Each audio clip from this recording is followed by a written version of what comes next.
વિદ્યાર્થી મિત્રો, GB commerce પોઈન્ટને સબસ્ક્રાઇબ કરી બેલ આઇકોનને પ્રેસ કરી દેજો.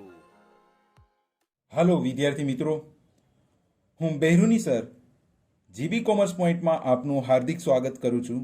વિદ્યાર્થી મિત્રો, આજે આપણે ધોરણ 12 નામાના મૂળ તત્વો વિષયમાં એનો ભાગ પહેલો અને એમાં ભાગીદારનો પ્રવેશ એના વિશે આપણે ચર્ચા કરવાના છીએ.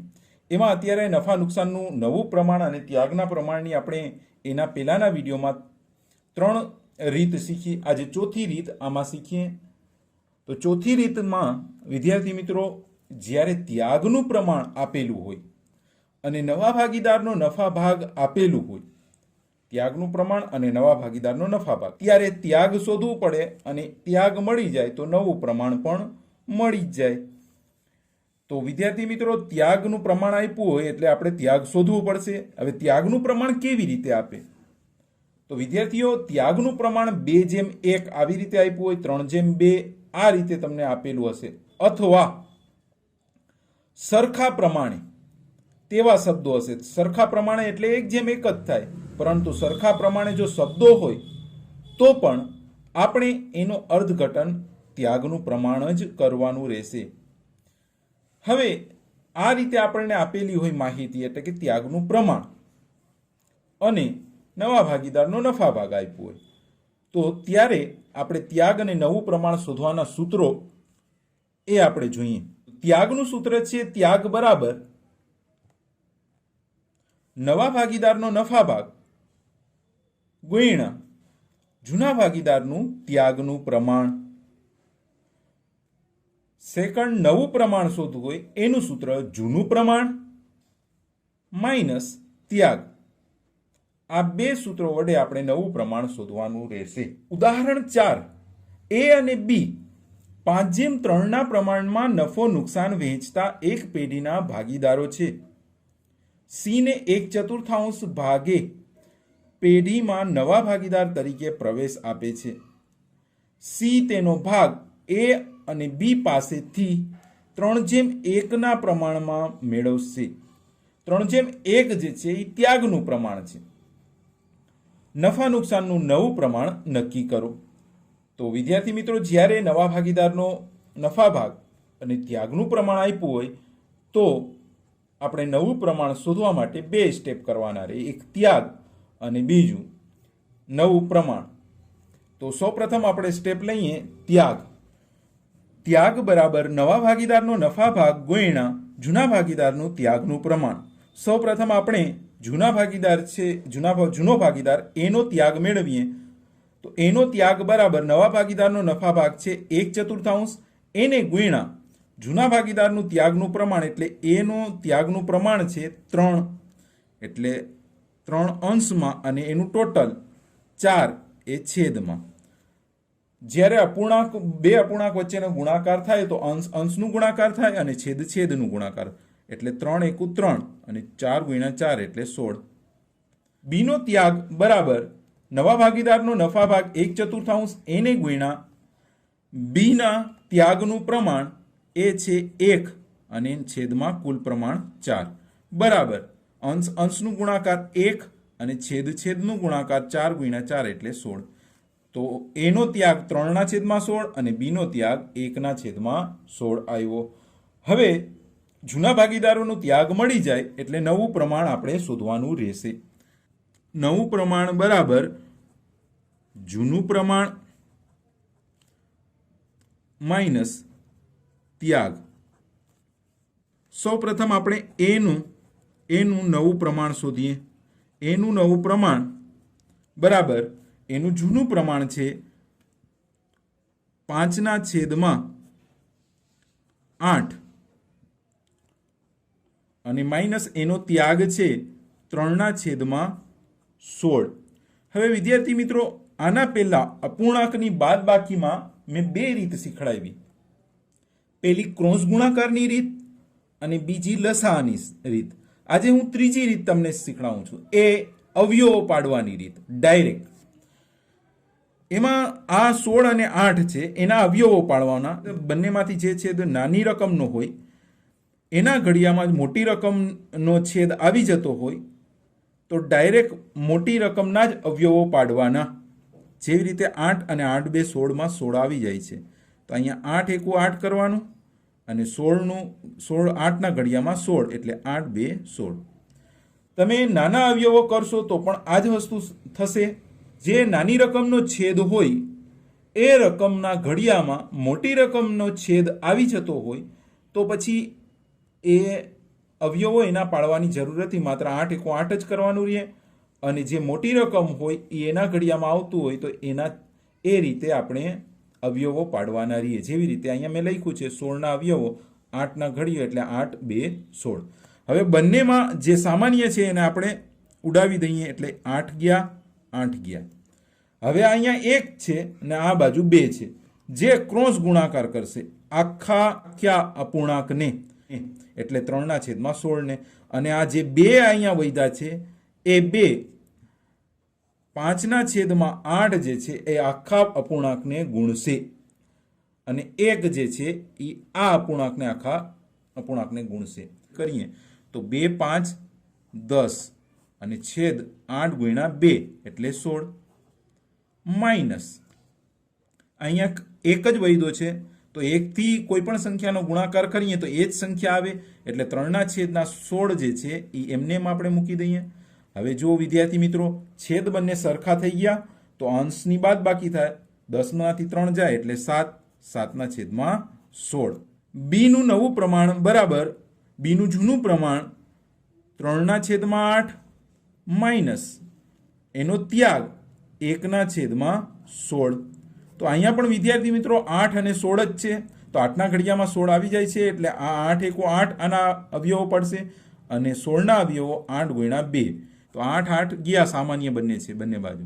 અહીંયા 1 વધ્યો, આ બાજુ 2 વધ્યો, જે સામેના અપૂર્ણાંક આખા અપૂર્ણાંકને ગુણાકાર કરશે અને અહીંયા 1 જે છે એ સામેની સાઈડમાં આવેલા અપૂર્ણાંકના ગુણશે. તો અહીંયા 3/8 એ પહેલો અપૂર્ણાંક છે જે 2 ને ગુણશે એટલે 3 2 6 અને છેદમાં 8 છે એ 2 ને ગુણશે એટલે 8 2 16 માઇનસ આ 1 છે આખા અપૂર્ણાંકને ગુણે એટલે 1 કોઈ પણ સંખ્યાને ગુણે એટલે એ જ સંખ્યા વધે, તો અહીંયા 1/16 રહેશે. હવે છેદ સરખા થઈ ગયા એટલે અંશની બાદ બાકી 6માંથી 1 જાય તો 5, 5/16. હવે સી નું નવું પ્રમાણ વિદ્યાર્થી મિત્રો સી નું નવું પ્રમાણ એમ તો આપેલું જ છે, માત્ર છેદ આપણે સરખા કરવાના છે. ઈ છે 1/4. અહીંયા સી ના છેદમાં 4 છે તો 4 ને કેટલાથી ગુણીએ તો છેદ સરખા થાય તો કે 4 થી. એ રકમ અંશને પણ ગુણશે એટલે સી નું પ્રમાણ થશે 4 એકુ 4 અને 4 છેદમાં 4 ગુણ્યા 4 એટલે 16. તો નવું પ્રમાણ એ બી અને સી નું અનુક્રમે 7/5/4 થશે. આ ત્રણેયનું સરવાળો છેદ જેટલો થાય, 7 ને 5 12, 12 ને 4 16. હવે વિદ્યાર્થી મિત્રો આપણે પાંચમી રીત નફા નુકસાનના નવા પ્રમાણ અને ત્યાગ શોધવાની રીત કરીએ. પાંચમી રીતમાં જ્યારે એક ભાગીદારનો ત્યાગ હોય અને બીજાનો ત્યાગ આપેલ ન હોય તો ત્યારે આપણે શું કરવાનું? એટલે કે એક ભાગીદારનો ત્યાગ હોય અને બીજાનો ત્યાગ આપેલ ન હોય તો નવા ભાગીદારના નફા ભાગમાંથી એક ભાગીદારનો આપણે ત્યાગ બાદ કરીએ તો બીજા ભાગીદારનો ત્યાગ મળી જ જાય, જે આપણે અહીંયા સૂત્રમાં છે. બીજા ભાગીદારનો ત્યાગ બરાબર જેનો ત્યાગ આપણને આપેલ ન હોય એનું પહેલા ત્યાગ શોધવાનું, નવા ભાગીદારનો નફા ભાગ ઓછા પ્રથમ ભાગીદારનો ત્યાગ. ના બંને ભાગીદારોનો ત્યાગ મળી જાય તો નવું પ્રમાણ શોધવાનું, જૂનું પ્રમાણ માઇનસ ત્યાગ. ઉદાહરણ 8 લઈએ કે જેમાં આ રીતનો જ ઉપયોગ કરવામાં આવ્યો છે. અ અને બ 3/2ના પ્રમાણમાં નફો નુકસાન વહેંચતા ભાગીદારો છે. તેમણે 1/5 ભાગ આપવાની શરતે ક જે નવો ભાગીદાર છે ને ભાગીદારીમાં પ્રવેશ આપ્યો. ક તેના નફા ભાગ પૈકી 1/20 ભાગ અ પાસેથી, જો અહીંયા અપૂર્ણાંક પણ છે અને થી શબ્દ પણ છે, એનો અર્થ કે આ તૈયાર ત્યાગ છે. 1/20 ભાગ અ પાસેથી અને બાકીનો ભાગ બ પાસેથી મેળવશે. હવે બ પાસેથી કેટલો મેળવશે એ આપણને આપ્યું નથી, એટલે એક ભાગીદારનો ત્યાગ છે, બીજા ભાગીદારનો નથી. તો નફા નુકસાનનું વહેંચણીનું નવું પ્રમાણ શોધો. અનો ત્યાગ આપેલો છે જે 1/20 છે, જ્યારે બીજો જૂનો ભાગીદાર છે બ, એનો ત્યાગ આપેલો નથી, જે આપણે શોધવાનો છે. તો બનો ત્યાગ બરાબર નવા ભાગીદારનો નફા ભાગ માઇનસ પ્રથમ ભાગીદારનો ત્યાગ, જેનો ત્યાગ આપ્યો છે એ આપણે બાદ કરીએ. તો નવા ભાગીદારનો નફા ભાગ છે 1/5, એમાંથી બાદ કરીએ માઇનસ પ્રથમ ભાગીદારનો ત્યાગ છે એનો અનો 1/20 બરાબર. હવે અહીંયા પણ આપણે અવયવોની રીતે આપણે બાદબાકી કરીએ. અહીંયા 5 છે, અહીંયા 20 છે, તો 5ના ઘડિયામાં 20 આવી જાય, તો 5ના અવયવ પાડશું 5 એકુ 5 અને 20ના અવયવો પાડશું 5ના જ ઘડિયામાં આવે એ રીતે 5 4 20.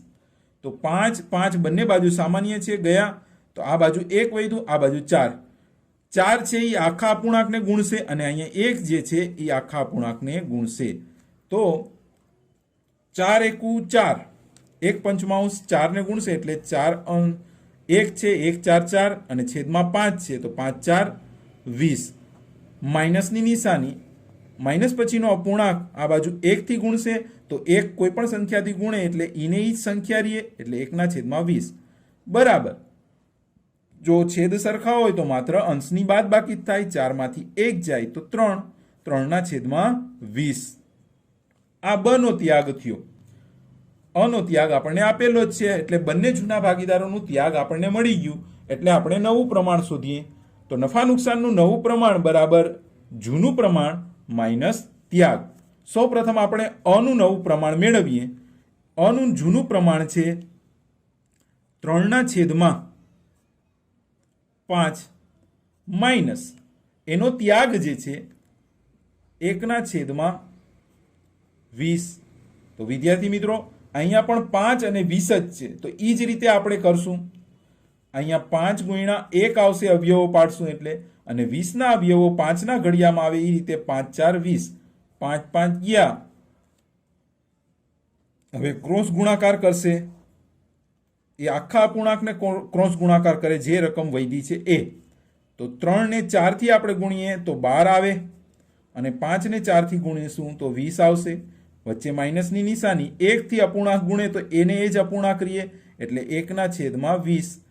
બંને છેદ સરખા છે 20 અને 20, તો અંશનો બાદબાકી થાય, તો અંશની બાદબાકી કરીએ તો 12માંથી આપણે 1 જાય તો 11 વધશે, 11/20. અનું નવું પ્રમાણ. બનું નવું પ્રમાણ એનું જૂનું પ્રમાણ 2/5 માઇનસ બનો ત્યાગ જે આપણે શોધ્યો છે 3/20. અહીંયા પણ 5 અને 20 જ છે, એટલે ડાયરેક્ટલી હું અહીંયા 4 વધે છે એ લઈ લઉં છું, અને અહીંયા 1 વધે છે, જે સામેના અપૂર્ણાંકને ગુણશે. તો પેલો અપૂર્ણાંક જે છે બરાબરની બાજુમાં 2 4 8 અને છેદમાં 5 4 20. માઇનસની નિશાની, એક સાથે અપૂર્ણાંક ગુણાકાર કરશે એટલે એને એ જ 3/20 અહીંયા આવશે. છેદ સરખા થઈ ગયા એટલે અંશની બાદબાકી થશે. 8માંથી 3 જાય તો 5 વધે, 5/20 આવશે બનું નવું પ્રમાણ. કનું નવું પ્રમાણ, તો વિદ્યાર્થીઓ કનું નવું પ્રમાણ આપેલું જ છે 1/5, પરંતુ આપણે એના છેદ સરખા કરવાના છે. તો 5 ને કેટલાથી ગુણશું તો 20 આવશે, કારણ કે અ અને બ ના છેદમાં 20 છે, તો ક ના છેદમાં પણ 20 હોવા જોઈએ. તો 5 ને 4 થી ગુણશું, જે અંશને પણ 4 વડે ગુણવો પડે, માટે કનું નવું પ્રમાણ આવશે 4 એકુ 4 અને 5 4 20. તો 4/20 કનું નવું પ્રમાણ. આમ અ બ અને કનું નવું પ્રમાણ અનુક્રમે 11/5/4 થશે. વિદ્યાર્થી મિત્રો, હવે આપણે નફા નુકસાનનું નવું પ્રમાણ શોધવાની છઠ્ઠી રીત શીખીએ. જ્યારે જૂના ભાગીદારોમાંથી કોઈ એક ભાગીદાર તેનો જૂનો ભાગ નવા ભાગીદારના પ્રવેશ બાદ પણ જાળવી રાખે, એટલે કે કોઈ એક જૂનો ભાગીદાર હોય એ નવા ભાગીદારના પ્રવેશ બાદ પણ એનું જે જૂનું પ્રમાણ હોય એ જૂનું જ પ્રમાણ પોતે રાખે તો નવું પ્રમાણ બધા ભાગીદારોનું કઈ રીતે આપણે શોધવું? તો વિદ્યાર્થી મિત્રો, આ જે રીત છે એ આપણે જે રીત નંબર 1 શીખી એ જ પ્રમાણે એમાં 3 સ્ટેપ કરવાના હોય છે ને એ જ રીતે આપણે કરવાના હોય છે. તો જોઈએ એમાં 3 સ્ટેપ જે હતા એ જ જોઈએ, થોડો ઘણો એમાં ફેરફાર થશે. સ્ટેપ નંબર 1 કે જેમાં આપણે ધારી લેવાનું કે પેઢીનો કુલ નફા ભાગ 1 છે. બીજો સ્ટેપ બાકી રહેતો ભાગ બરાબર, એનું સૂત્ર છે 1 ઓછા કૌંસમાં નવા ભાગીદારનો ભાગ જે આપણે જૂની રીતમાં હતો જ, અહીંયા પ્લસ વધારાનું પ્રવેશ બાદ જાળવી રાખેલ ભાગીદારનો ભાગ. આ બંનેનો સરવાળો કરી અને એકમાંથી આપણે બાદ કરવાનું. બીજો અને અંતિમ સ્ટેપ, નવું પ્રમાણ બરાબર બાકી રહેતો ભાગ જે આપણે અહીંયા શોધ્યો છે એને ગુણ્યા બાકી રહેતા જૂના ભાગીદારોનું જૂનું પ્રમાણ. બાકી રહેતા ભાગીદારો એટલે કે જે લોકો નવું પ્રમાણ ચેન્જ કરે છે, જૂનું પ્રમાણ જાળવી રાખતા નથી એ. ઉદાહરણ 7માં A, B અને C એક પેઢીના ભાગીદારો છે. તેમનું નફા નુકસાનનું વેચણીનું પ્રમાણ 1/2, 3/10 અને 1/5 અનુક્રમે છે. તેઓ D ને નવા ભાગીદાર તરીકે 1/6 ભાગે દાખલ કરે છે. D નવો ભાગીદાર છે. C કે જે જૂનો ભાગીદાર છે તેનો ભાગ D ના પ્રવેશ બાદ પણ જાળવી રાખશે. તો નફા નુકસાનનું નવું પ્રમાણ શોધો. સૌપ્રથમ તો આપણે જે નફા નુકસાનનું પ્રમાણ આપ્યું છે એ અપૂર્ણાંકમાં છે તો અને છેદ એમાં સરખા નથી, તો સૌપ્રથમ આપણે છેદ સરખા કરશું. એનો ભાગ જે છે 1/2 છે, B નો ભાગ છે 3/10 છે અને C નો ભાગ છે 1/5. અહીંયા છેદ સરખા કરવા માટે આપણે લસાઅની પદ્ધતિથી છેદ સરખા કરશું. વિદ્યાર્થી મિત્રો, 10, 2 અને 5 જે છેદ છે એમાં સૌથી મોટી સંખ્યા 10 છે, તો 10નો ઘડિયો બોલીએ અને 5 અને 2ના ઘડિયામાં આ 10નો ઘડિયાની રકમ આવી જાય એ આપણો લસાઅ રહેશે. તો 10 એકુ 10, 10 આવ્યા. 5ના ઘડિયામાં 10 આવી જાય છે તો કે હા 5 2 10, અને 2ના ઘડિયામાં 10 આવી જાય છે તો કે હા 2 5 10. તો 10 આપણો લસાઅ રહેશે. હવે અહીંયા છેદ જે છે એ 2 છે, તો 2 કેટલાથી ગુણે તો 10 લસાઅ આવે તો કે 5. એ 5 જે છે અંશને ગુણશે. એ જ રીતે અહીંયા 10 છે તો 10 કેટલી રકમથી ગુણશે તો લસાઅ 10 આવે તો 1 થી. એ 1 અંશને ગુણશે. અને અહીંયા છેદમાં 5 છે તો 5 કેટલાથી ગુણે તો 10 આવે, તો 5નો 2 થી ગુણાકાર થાય તો 10 આવે, જે અંશને ગુણશે 2. હવે આપણે અંશને ગુણીએ તો 5 એકુ 5 અને 2 5 10, છેદમાં તો લસાઅ જ રહેશે. અહીંયા બી માં 3 એકુ 3 અને છેદમાં લસાઅ 10 નું 10 જ. અને ત્રીજું સી 2 એકુ 2, 2/10. આમ આપણું ત્રણેયના છેદ જે છે એ સરખા થઈ ગયા છે, માટે અંશમાં જે છે એ નફા નુકસાનનું જૂનું પ્રમાણ થશે 5/3/2. હવે વિદ્યાર્થી મિત્રો, અહીંયા A, B અને C નું જૂનું પ્રમાણ મળી ગયું છે 5/3/2. તો આપણા ત્રણેય સ્ટેપના આધારે આ દાખલો ગણીએ, ઉદાહરણ કરીએ. પહેલો સ્ટેપ, ધારો કે પેઢીનો કુલ નફા ભાગ 1 છે.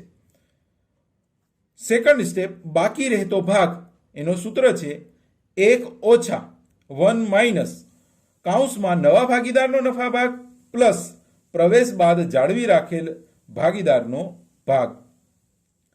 તો અહીંયા 1 ઓછા કૌંસમાં નવા ભાગીદારનો ભાગ છે 1/6 પ્લસ જૂનો ભાગીદાર કે પ્રવેશ બાદ જે નફો જાળવી રાખે છે એનો ભાગ છે 2/10. તો અહીંયા ગણતરી કરીએ અવયવની રીતે. 6 અને 10 છે તો 3 2 6 આના અવયવ થશે 6 ના, અને 10 ના અવયવ થશે 5 2 10. અહીંયા 2 2 બંને બાજુ છે સામાન્ય છે તો 2 ને આપણે ઉડાવી દઈએ. હવે અહીંયા 3 વધ્યા છે જે સામેના અપૂર્ણાંક, આખા અપૂર્ણાંકને ગુણાકાર કરશે. એ જ રીતે અહીંયા જે 5 વૈધા છે એ 5 સામેના અપૂર્ણાંકને આખા અપૂર્ણાંકને અંશ અને છેદને ગુણાકાર કરશે. તો 1 ઓછા પેલા 1/6 છે એ 5 થી ગુણશે એટલે 5 એકુ 5 અંશમાં 5 અને છેદમાં 6 5 30 પ્લસ 3 જે છે એ 2/10 જે અપૂર્ણાંક છે એને ગુણશે એટલે 3 2 6 અંશમાં અને 10 3 30 છેદમાં. હવે અહીંયા છેદ સરખા થઈ ગયા. છેદ સરખા થઈ જાય તો માત્ર અંશનો જ સરવાળો થશે. 6 ને 5 11, 6 ને 5 11, 11 ના છેદમાં 30. હવે વિદ્યાર્થી મિત્રો, જ્યારે પણ એક પૂર્ણાંક હોય અને વચ્ચે માઇનસની નિશાની અને સામે અપૂર્ણાંક હોય ત્યારે આપણે છેદમાંથી અંશ બાદ કરવાનું, જે વધે અહીંયા અંશમાં મૂકવાનું. તો અહીંયા છેદમાં 30 છે, 30માંથી 11 જાય તો અહીંયા વધશે 19 અને છેદમાં જે અહીંયા છેદ છે 30 એ જ રાખી દેવાના 30. તો બાકી રહેતો ભાગ જે છે 19/30 આવશે. હવે વિદ્યાર્થી મિત્રો, નવું પ્રમાણ, ત્રીજો સ્ટેપ અને અંતિમ સ્ટેપ આપણે કરીએ. નવું પ્રમાણ બરાબર એનું સૂત્ર છે બાકી રહેતો ભાગ ગુણ્યા બાકી રહેતા, એટલે કે જે લોકો જૂનું પ્રમાણ ચેન્જ કરી અને નવું પ્રમાણ સ્વીકારવા માંગે છે એ બાકી રહેતા, એટલે કે એ અને બી એ જૂના ભાગીદારોનું જૂનું પ્રમાણ. તો સૌપ્રથમ એનું નવું પ્રમાણ આપણે શોધીએ. તો બાકી રહેતો ભાગ જે છે 19/30 એને ગુણ્યા એ અને બી, એટલે કે એનું જૂનું પ્રમાણ. હવે અહીંયા વિદ્યાર્થી મિત્રો ખાસ ધ્યાન રાખવાનું છે. શું ધ્યાન રાખવાનું છે એ હું તમને સમજાવું. મિત્રો, એ બી અને સી નું જૂનું પ્રમાણ 5:3:2 છે. અહીંયા સી જે છે એ પોતાનું જૂનું પ્રમાણ જાળવી રાખે છે. તો એ અને બી નું જૂનું પ્રમાણ 5:3 થશે. તો આપણે અત્યારે જે જૂના રહેતા જૂના ભાગીદારો છે એમાં એનો અંશ જે છે એ 5 આવશે, પરંતુ છેદ આ ત્રણેયનું ટોટલ નહીં આવે, પરંતુ એ અને બી જે છે એ અને બી ના પ્રમાણનો જે સરવાળો 5 + 3 = છેદમાં આવશે. આ બાબત અહીંયા ખાસ ધ્યાન રાખવાની છે. તો વિદ્યાર્થી મિત્રો, એનું જૂનું પ્રમાણ 5/8 થશે. અહીંયા ગુણાકાર છે અપૂર્ણાંકની વચ્ચે એટલે અંશ અંશને ગુણશે, છેદ છેદને. 19/5 95 છેદમાં 30 × 8 240. સેકન્ડ બી નું નવું પ્રમાણ આપણે શોધીએ. તો બી નું નવું પ્રમાણ બરાબર બાકી રહેતો ભાગ 19/30 છે એને ગુણ્યા બી નું જૂનું પ્રમાણ 3 અને છેદમાં 8 આવશે, કારણ કે એ અને બીનું જ બીના પ્રમાણનું ટોટલ જ અહીંયા છેદમાં આવશે. તો અંશનો ગુણાકાર કરીએ 19 × 3 = 57 અને છેદનો ગુણાકાર કરીએ 30 × 8 એટલે 240. હવે સી અને ડી નું પ્રમાણ કે જેમાં ઓલરેડી નવું પ્રમાણ એમનું છે જ, માત્ર એમના છેદ આપણે સરખા કરવાના છે. સી નું નવું પ્રમાણ જે એને રાખ્યું હતું 2/10, અહીંયા 2/10 લેવાના, કારણ કે એનું જૂનું પ્રમાણ જ્યારે લઈએ છીએ ત્યારે એ જૂનું જ પ્રમાણ સ્વીકારે છે એટલે 2/10 લેશું. એના ગુણ્યા, હવે અહીંયા છેદમાં 10 છે તો 10 ને કેટલાથી ગુણીએ તો 240 આવે, કારણ કે છેદ આપણે સરખા કરવા પડે અહીંયા. તો 10 ને આપણે 24 થી ગુણશું તો 240 આવે, જે અંશને પણ 24 થી ગુણવા પડશે, માટે 24 2 48 અંશમાં આવશે અને છેદમાં આવશે 10 × 24 એટલે 240. એ જ રીતે ડી નું નવું પ્રમાણ, એનું નવું પ્રમાણ આપેલ જ છે, માત્ર આપણે છેદ સરખા કરવાના છે. અને એનું નવું પ્રમાણ 1/6.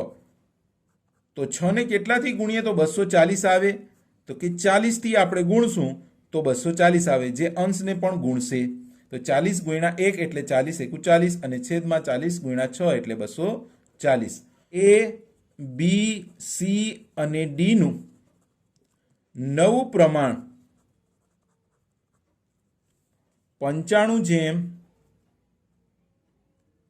57 48 40